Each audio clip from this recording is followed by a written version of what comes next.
I evo, kada se odlučimo za kraći put, ovo nam obično ovako izgleda.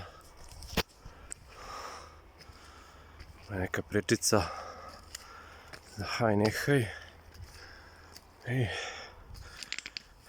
kozja stazica. Sad, kuda vodi, sad ćemo vidjeti. Trebalo bi da je brzinski put za Tvrđavu, haj nehaj, Sutomoru. A sad ćemo da vidimo dok li će nas dovesti, liči da je to. Jedva sam našao kozju stazicu. Sad ćemo da vidimo ovim putovima kojim se ređe ide, kakva je situacija.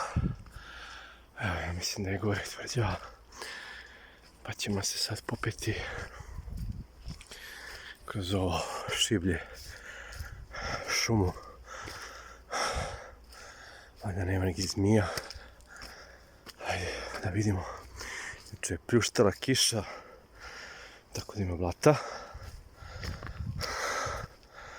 Pljuštala je cijel dan, pošteno. I sad moramo kroz blato se proguramo da bi stigli do Tvrđave. Čini mi se to ono gore. Pa da vidimo.